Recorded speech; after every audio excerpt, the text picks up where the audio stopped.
네, 오늘 설교 제목은 악인의 길과 의인의 길의 차이점입니다. 악인의 길과 의인의 길의 차이점.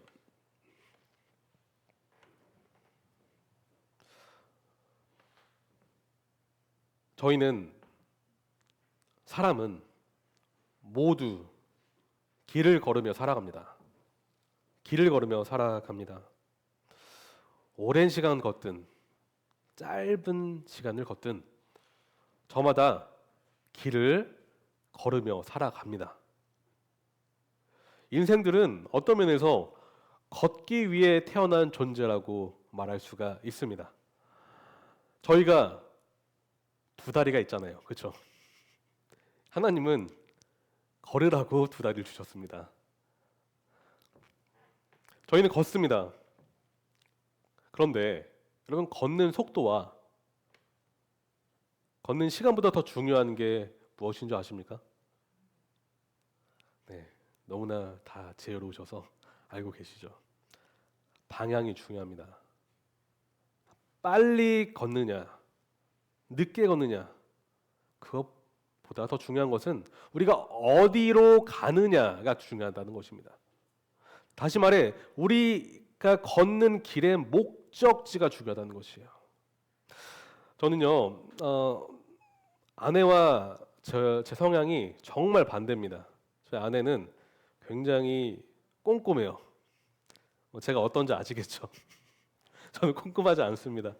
아내는 굉장히 계획형이고요. 저는 계획형이 아니에요. 좀 즉흥적인 면도 있습니다. 그래서 제가 여행을 가면요, 아내랑 저랑 여행 스타일이 너무 달라요. 아내는 하나하나 다 계획을 해서 그 순간순간들을 다 플랜을 짜야 됩니다. 근데 저는 그렇게 못해요. 저는 목적지만 정해놓습니다. 그래서 목적지만 잘 정해놓고 가면서 순간순간을 즐기면서 여행을 하는데, 처음에 아내가 그것 때문에 굉장히 힘들어했어요. 오빠, 제대로 가는 거 맞아?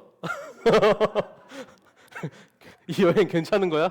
불안해하면서. 그런데 제가 결혼한 지 10년 됐거든요. 10년 동안 아무 일 없이, 아무 탈 없이 여행을 즐겁고 재밌게, 또한 순간순간 아주 예상치 못한 그런 재미난 일들을 겪으면서 여행을 하니까요, 나중에 이제 아내가 저한테 그러는 것이요. 그것도 나쁜 거 같진 않네, 라는 고백을 하는 것이에요. 저는 알고 있습니다. 제 여행이 잘못되지 않을 왜 그런지 알고 있어요. 저는 즉흥적이어 보이지만 목적지를 정확히 정해놓기 때문입니다. 목적지는 정해놓는다는 것이에요. 방향은 정해놓는다는 것입니다. 여러분, 길이라는 것은 우리 삶이라고도 말할 수가 있고요, 삶의 방향이라고도 말할 수 있고, 삶의 목적이라고도 말할 수가 있습니다. 그런데 각자 걷는 길이 다르다는 것이요. 뭐에 따라요? 재능에 따라서, 관심과 흥미에 따라서, 사회 분위기와 그 유행에 따라서, 그리고 더 중요한 것은 믿는 바에 따라서 각자 걷는 길이 다르다는 것입니다. 그런데 오늘 본문은 우리에게 두 갈래 길을 제시해요. 그것은 의인이 걷는 길과 악인이 걷는 길, 두 갈래 길 말입니다. 8절부터 12절을 보시면 교차해서 악인과 의인에 대해서 계속 나옵니다. 악인, 의인. 물론 길이란 단어는 한 번 나오지만 의인이 가는 의인의 삶, 의인의 행동, 의인의 뜻, 의인이 믿는 바, 이 모든 것들이 의인이 가는 길이라는 것이에요. 반대로 악인은 의인과 다른 삶을 살며 다른 가치를 가지고, 다른 신념을 가지고 살아간다는 것입니다. 그것이 악인이 걷는 길입니다. 8절을 한번 보실게요. 주님, 나를 대적하는 원수를 보시고 주님의 공의로 나를 인도하여 주십시오. 내 앞에 주님의 길을 환히 열어 주십시오. 우리는 저번 시간에 5장 1절부터 7절까지를 봤습니다. 4절과 5절은 비슷한 문맥이라고 말씀드렸는데 그 문맥은 이런 것이었습니다. 거짓 모함을 당하는 그런 다윗이 지금 하나님께 자신의 마음을 토로하는 상황 가운데서 이 노래를 한다라고 말씀드렸습니다. 그런데 다윗은 이 어려운 상황 속에서 하나님을 집중한다는 것을 우리가 발견했어요. 다윗은 상황을 집중하는 것이 아니라 상황 너머에 계신, 상황을 통제하시는 만왕의 왕신 하나님을 집중한다는 것을 우리가 발견했습니다. 이것이 우리 의인의 가야 될 길이라는 것을 유추해 볼 수가 있는데요.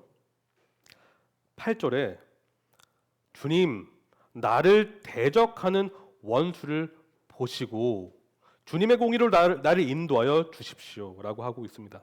그는 하나님께 제가 가야 될 길을 인도하여 주십시오라고 말하고 있는 것입니다. 이유는 나의 대적 때문이라고 말하고 있어요.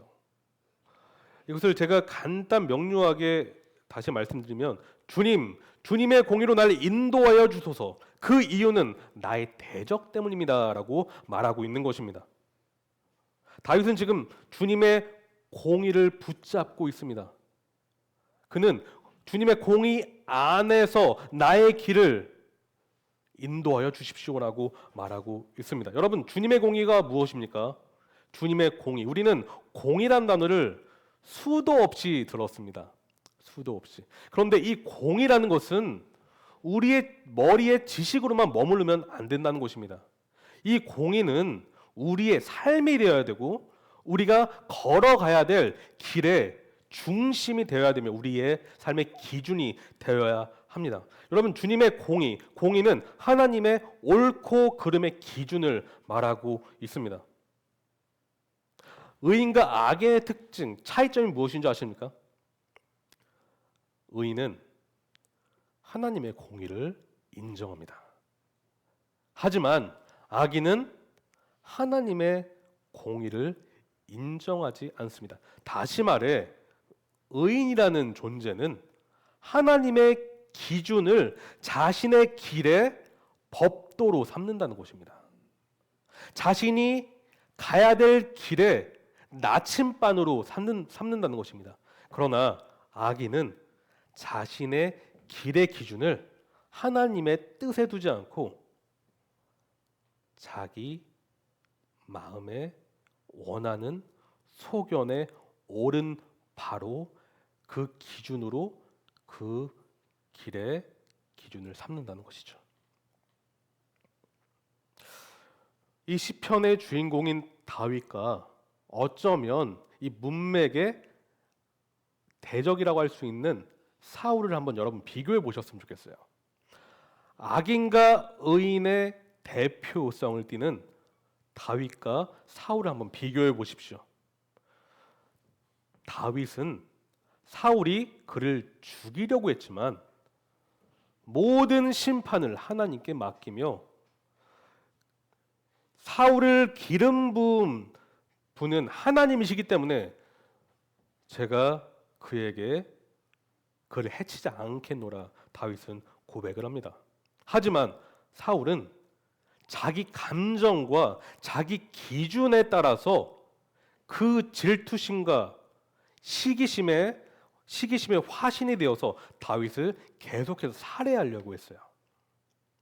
악인의 길과 의인의 길은 바로 이렇습니다. 그래서 다윗은 8절에 고백하는 것입니다. 내 앞에 주님의 길을 환히 열어 주십시오. 그는 내 앞에 주님의 길을 곧게 하소서라고 말하고 있습니다. 그럼 주님의 길이라는 것은 주님의 뜻을 말하고 있습니다. 우리를 향하신 주님의 뜻, 주님의 계획, 주님의 우리를 향하신 삶의 목적을 말하고 있는데요. 여러분요, 여러분의 삶에 주관자이신 하나님의 뜻을 구하며 살고 계십니까?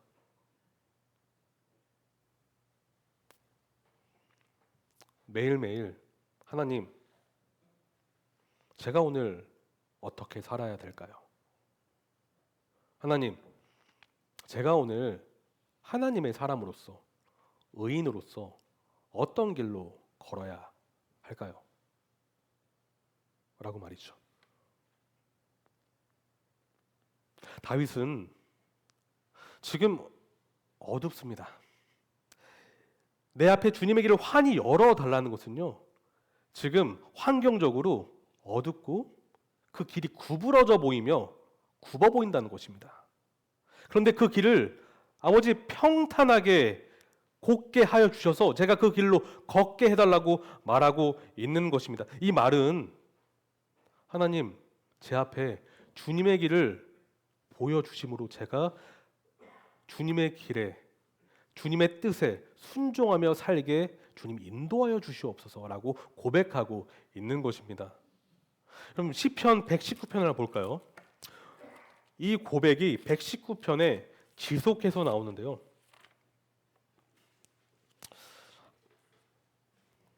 하나하나 살펴볼 때 저희가 마음을 다해서 한번 같이 읽어봤으면 좋겠습니다. 35절을 한번 보실게요. 35절 같이 한번 읽어보겠습니다. 자, 내가 주님의 계명들이 가리키는 길을 걷게 하여 주십시오. 내가 기쁨을 누릴 길은 이 길뿐입니다. 67절이요. 시작. 내가 고난을 당하기 전까지는 잘못된 길이었으나 이제는 주님의 말씀을 지킵니다. 101절입니다. 101절이요. 시작. 주님의 말씀을 지키려고 119편 101절입니다. 119편 101절이요. 시작. 주님의 말씀을 지키려고 나쁜 길에서 내 발길을 돌렸습니다. 104절. 주님의 법도로 내가 슬기로워지니 거짓된 길은 어떤 길이든지 미워합니다. 105절. 주님의 말씀은 내 발의 등불이요 내 길의 빛입니다. 여러분, 종합했을 때요, 의인이 가야 될 길은 하나님의 말씀이 제시하는 길입니다.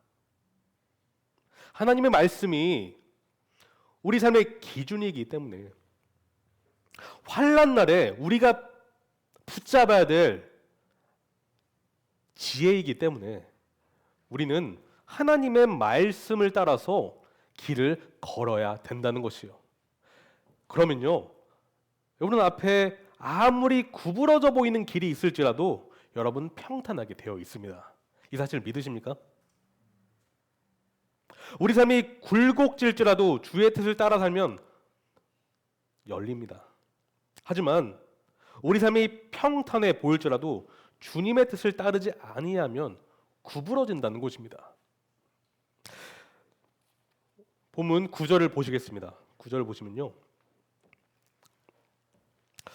9절은 악인의 특징에 대해서 나오고 있습니다. 악인의 특징.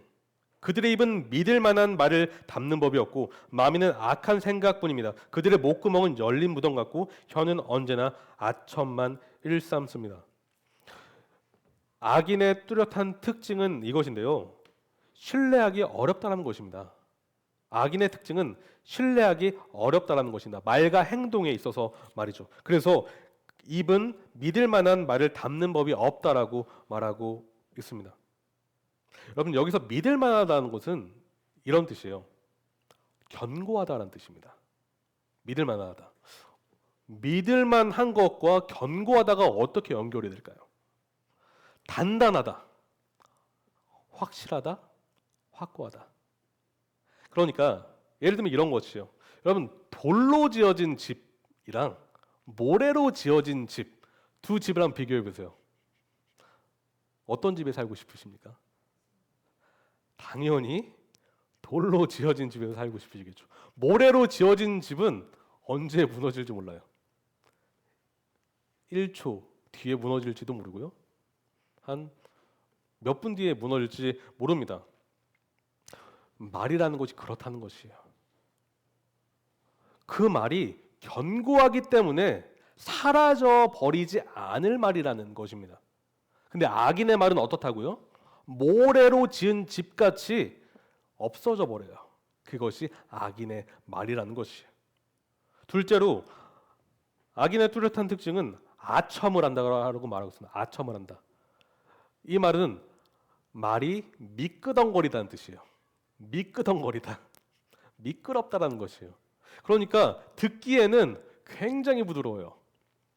그리고 달콤합니다. 그런데 그 속에는 뭐가 있을까요?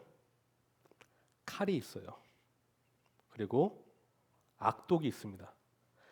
상대방을 해치려는 어떠한 의도가 담긴 말이 그 안에 있다라는 것이에요. 듣기에는 좋지만 실상은 속임과 거짓이 숨겨져 있는 유혹의 언어가 바로 아첨의 말인데요. 궁극적으로는 이 말을 먹은 사람들은 그 아첨의 말을 좋아하는 사람들, 그 열매를 먹은 사람들은 결국은 영원히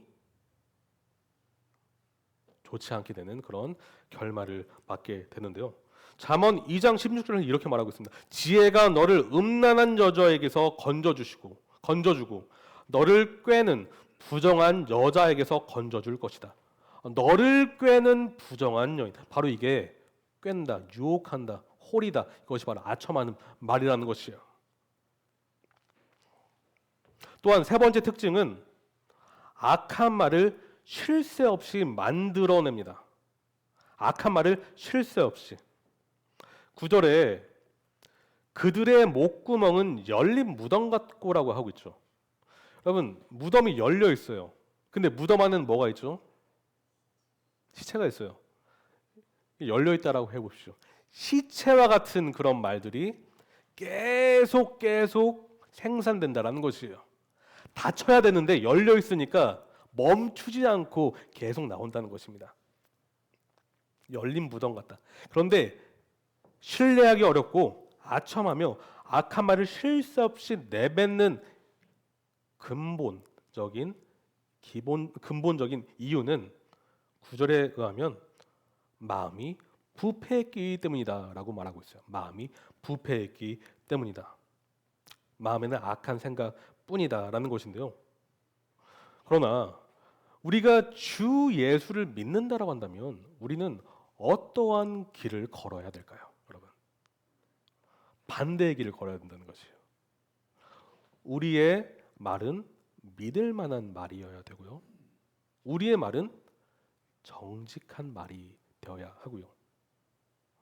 그러니까 상대방이 어떨 때는 그 말을 듣고 아플 수가 있어요. 하지만 그를 공격하라는 의도가 아니라 정말 사랑하기 때문에 해줘야 된다면 그 말을 해줘야 된다는 것입니다. 해줘야 된다는 것입니다. 그리고 선한 말을 하도록 노력을 해야 되는데 이러한 말을 할 수 있는 비결은 다른 데 있지 않습니다. 우리 마음이 바뀌어야 돼요.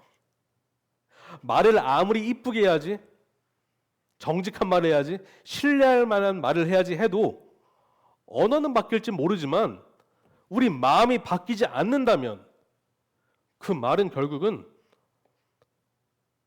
지속되지 않는다는 것입니다. 여러분, 우리 마음이 바뀌어야 돼요. 우리 마음이. 따라서 우리는 먼저 진실된 회개를 해야 된다는 결론에 이릅니다. 여러분, 은혜가 무엇입니까? 다윗은 계속해서 은혜를 간구하고 있습니다. 여러분, 회개도 하나님의 은혜로 시작되는 거 알고 계십니까? 진정한 회개는 우리가 변화되는 것입니다. 회개는 말로만 하나님 회개합니다라고 말하는 것이 아니라 회개라는 것은 우리 삶이 바뀌는 것을 말하고 있습니다. 다시 말해 진짜 회개가 우리 삶에 이루어지기 위해서는 하나님의 은혜가 임해야 된다는 것이요. 다시 말해 우리는 회개할 때 하나님 도와주시옵소서라는 진실된 간구로부터 우리 회개가 시작돼야 된다는 것이죠. 여러분, 하나님의 은혜를 붙잡고 변화의 길로 나아가십시오. 여러분의 힘과 능력으로는 바뀔 수가 없습니다. 오로지 주권자의 그 은혜로만 여러분이 바뀔 수 있다는 것을 인정하시고 여러분 스스로의 노력을 먼저 포기하심으로 주권자께 간청하시길 소망합니다. 그리고 주님을 붙잡고 같이 나아가십시오. 그러면 여러분 말, 여러분의 행동은 바뀔 것입니다. 열매를 맺게 될 것입니다. 10절에 다윗은요, 의인이 걸어야 될 길에 대해서 10절을 통해서 또한 이렇게 우리에게 또 지혜를 주는데, 다윗은 모든 심판을 하나님께 맡깁니다. 모든 심판을 하나님께 맡긴다. 10절에 그래서 하나님 그들을 정죄하셔서 죄에 빠지게 하시고, 어떤 면에서 이게 잘못 해석하면 악인을 저주하는 것처럼 느낄 수가 있어요. 그런데 우리가 산상수훈에서 원수를 사랑하라고 우리가 배우지 않았습니까? 이게 어떻게 이해가 될 수 있을까요? 성경은 항상 개인적인 복수를 하지 말라라고 하고 있어요. 10절은 복수심에 불타는, 개인적인 복수심에 불타는 그런 기도가 아니에요. 이것은 주권자, 바로 심판관이신 하나님께서 공의로운 심판을 해달라고 하는 그런 요청인 것입니다. 그러니까 다윗은 무엇을 인지하고 있는 것입니까? 자신은 심판관이 아니다라는 것이에요. 사람들이 왜 정죄한 줄 아십니까? 왜 우리는 정죄 올무에 빠질까요? 이유는 간단합니다. 자신이 심판관이라고 생각하기 때문입니다. 자신이 그 자리에 올라서는 것입니다. 그러니까 그렇기 때문에 자꾸 정죄하는 것이에요. 하지만 우리는 모든 심판을, 공의로운 심판을 하나님께 맡겨드려야 될 의무가 있습니다. 다윗은 하나님께 의로운 심판을 부탁을 하는데요, 저는 이것을 통해서 저에게 적용을 했을 때 우리가 형제 자매가 죄를 짓는 것을 목격을 할 수가 있어요. 그럼 우리는 어떻게 해야 될까요? 우리는 죄를 분별해야 됩니다. 그 죄가 죄인지를 성경을 통해서 분별해야 된다는 것이에요. 모든 것을 하나님께 맡겨드리고 자신은 아무것도 하지 않는다라는 뜻이 절대 아닌 것입니다. 우리는 죄가 무엇인지를 이해하고 정의하며 분별할 필요가 있어요. 그런데 우리의 태도가 중요한 것입니다. 우리는 심판관의 자리에 서서 그들을 유죄 판결을 우리가 내리는 것이 아니라 이 죄인이 하나님께 돌이키자라고 권면을 해야 되는 것이에요. 그로 하여금 회개의 길로 나아갈 수 있도록 우리가 도와줘야 한다는 것입니다. 말씀으로 돌아와서요, 거짓 모함과 지속적인 핍박 속에서 기쁨을 누리는 비결에 대해서 이제 다윗이 말하고 있는데 11절, 12절을 같이 한번 읽어볼까요? 11절, 12절입니다. 시작. 그러나 주님께로 피신하는 사람은 누구나 기뻐하고 길이길이 즐거워할 것입니다. 주님을 사랑하는 사람들이 주님 앞에서 기쁨을 누리도록 주님께서 그들을 지켜주실 것입니다. 주님께서는 살아가는 사람에게 복을 베풀어 주시고 큼직한 방패처럼 그들을 은혜로 지켜주십니다. 사랑하는 성도님, 여러분이 가장 힘들 때, 가장 어려울 때, 다윗과 같이 거짓 모함을 받을 때, 지속적인 핍박을 당할 때 여러분이 기뻐할 수 있는 비결이 무엇인지 아십니까? 주님께로 피신하는 것입니다. 주님께로 피신하는 것입니다.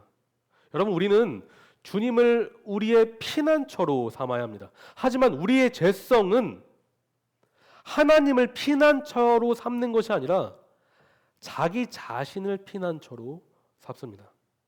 그래서 자신의 감정에 빠져서 그 우울감에 취해서 살도록 만든다는 것이요. 사탄은 그것을 원해요. 혼자 해결하라고 속삭입니다. 혼자 끙끙 앓으라고 외칩니다. 그런데 우리는 그 거짓말에서 벗어나야 돼요. 그 거짓말에 속으면 안 된다는 것이요. 다윗과 같이 주님을 피난처로 삼아야 됩니다. 여러분, 여기서 피신하다라는 것은 안전한 곳으로 달려가다라는 뜻이에요. 따라서 안전하기 위해서는 우리가 뭘 해야 돼요? 달려가야 돼요. 우리가 그곳으로 가야 된다는 것입니다. 여러분은 지금 여러분의 길의 방향을 어디에 두고 계십니까? 하나님을 여러분 피신처로 삼으며 그분께로 달려가고 계십니까? 아니면 반대길로 달려가고 계십니까? 우리는 전쟁 중에 안전한 벙커로 피신한 병사처럼 하나님께로 나아가야 합니다.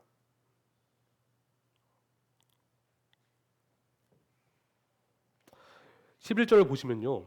그러나 주님께로 피신한 사람은 누구나 기뻐하고 길이길이 즐거워할 것입니다. 라고 말하고 있는데요. 여러분이 하나님께로 항상 달려가면은 그 즐거움과 기쁨이 마르지 않는다라고 하고 있는 것이에요. 예. 여러분, 세상이 주는 기쁨과 즐거움은 너무나 일시적입니다. 알고 계시죠? 그 기쁨과 즐거움은 결코 지속될 수가 없습니다. 하지만 하나님께로 피신한 사람은 항상 즐거워요. 항상 기뻐할 수가 있어요. 이것이 비결입니다. 하나님께로 나아가는 사람. 12절을 보시면 주님께서는 바르게 살아가는 사람에게 복을 베풀어 주시고 큼직한 방패처럼 라고 말하고 있는데, 여기서 큼직한 방패는요, 고대 근동 지역에서 전신을 덮는 방패예요. 몸을 다 덮는 거예요. 그런데 그들을 은혜로 지켜주십시오. 이 표현은 사방으로 그 은혜의 방패가 그를 둘러서 지켜 보호한다는 것입니다. 그러니까 하나님의 은혜가 여러분을 사방으로 둘러서 지켜 보호한다는 것입니다. 여러분, 제가 한 가지 질문을 드릴 것인데, 여러분, 이 은혜의 방패가 여러분 삶에 보호막이 되기 위해서는 여러분 어떻게 해야 될까요? 어떻게 해야 될까요? 가만히 있으면 될까요? 여러분, 은혜는 하나님께서 주권적으로 베풀어 주시는 것이지만 우리 입장에서는 하나님을 붙잡아야 돼요. 그래서 12절에 주님께서는 바르게 살아가는 사람에게 복을 베풀어 주신다라고 하고 있습니다. 여러분, 의인이 됐다라는 것은 하나님, 의인이 됐으니까 이것으로 만족하겠습니다라고 하는 사람이 아니라, 의인이 됐기 때문에 하나님, 제가 바르게 살아가겠습니다. 하루하루 바른 삶을 살겠습니다. 주님께로 피신해서 그 주님께서 주시는 그 은혜를 누리며 은혜에 합당한 자처럼 살아가겠습니다. 하루하루 매일매일 그런 삶을 살아가는 자일수록 그 은혜가 더 풍성해진다는 것입니다. 그러므로 우리가 이 악한 세상에서 우리를 지킬 수 있는 비결은 바르게 사는 것이에요. 그냥 도덕 군자처럼 살아야 된다는 뜻이 아니라 하나님의 자녀답게 바르게 사는 것입니다. 이것이 우리를 지키는 비결입니다. 여러분, 이렇게 사시겠습니까? 너무 어렵나요? 여러분, 직장에서 유혹이 많잖아요. 가정에서도 있을 것입니다. 여러분, 관계 속에서도 여러 가지 유혹이 있을 것입니다. 그런데 그 두 갈래 길 중에 우리는 항상 선택을 해야 돼요. 하나님의 길, 죄의 길. 여러분, 무엇을 붙잡겠습니까? 여러분은 어느 길로 달려가시겠습니까? 하나님께로 피신한 사람은 하나님의 기준대로, 하나님의 기준을 삶의 법도로 삼으며 순종하는 것입니다. 여러분, 순종이 어렵습니다. 하지만 하나님의 은혜가 여러분에게 임하고 있다면 할 수가 있습니다. 우리 같이 말씀을 삶으로 살아내는 백성이 됩시다. 그때 여러분은 안전할 수가 있습니다. 기도하시겠습니다. 사랑의 주님, 오늘 시편 말씀을 통해서 악인의 길과 의인의 길의 차이점에 대해서 배웠습니다. 주님, 의인의 길로 걸어간다는 것, 그 길을 따라 살아간다는 것은 어쩌면